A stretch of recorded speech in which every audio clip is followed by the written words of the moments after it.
Welcome to Great Propaganda, where we discuss the lies, falsehoods, and politics of the mainstream media. As always, I was cut through the propaganda and summarize the news for you. Today we have an article from MSNBC, Trump to Women. You'll soon no longer be thinking about abortion, by Steve Benen. He writes in a cringeworthy post pitch, Trump told women they'll no longer be thinking about abortion in this second term. The closer one looks, the worse it appears. Now, if you actually go and read the post, he says, women are poorer than they were 4 years ago, and less healthy than they were 4 years ago, and less safe on the streets than they were 4 years ago. And we know the economy is worse now than it was under Trump more than 3.5 years ago. We know less money means worse diet, access to good foods and education, and less access to healthcare. And we see how unsafe the streets are with illegal immigration and violent crime on the rise, especially against vulnerable women in our cities. He goes on to speak about abortion and how it is with the states and a vote of the people, with the exceptions of rape and incest, as it should be. So I have to ask Steve, what's so cringeworthy about helping women? Now let's dive into the video here on the article before reading more. So let's talk about our great women, all right? Because women have gone through a lot. They've gone through a lot. Women are poorer than they were 4 years ago, are less healthy than they were 4 years ago, are less safe on the streets than they were 4 years ago, are paying much higher prices for groceries and everything else than they were 4 years ago, are more stressed and depressed and unhappy than they were 4 years ago, and are less optimistic and confident in the future than they were just 4 years ago. I will fix all of that, women. I will fix all of that, and I will fix it fast.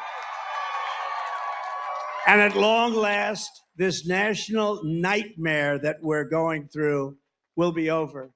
Women will be happy, healthy, confident, and free. You will no longer be thinking about abortion because it is now where it always had to be, with the states and with the vote of the people. The people are now voting, and many of those votes are far more liberal than we thought. But every legal scholar, every Republican and Democrat for years didn't want it in federal. They wanted it in the states, and a vote of the people. And that's what's happening right now. And with the powerful exceptions like those that Ronald Reagan insisted on. Ronald Reagan insisted on the exceptions for rape, incest, and life of the mother.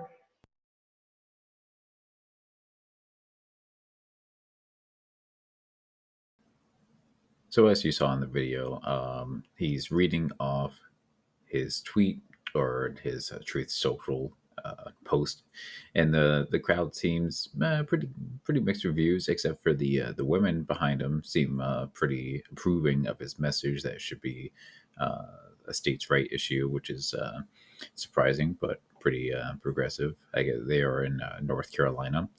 So the article continues with Wall Street Journal's report noted that the Harris campaign quickly circulated his remarks, and when a rival candidate wants everyone to know what you've said, is probably not because you've said something smart. Well, I think it's just because Democrats, liberals, and Kamala feel like it should be a federal issue where the federal government holds all the power to impose their beliefs that no one should have a pro-choice or a pro-life option.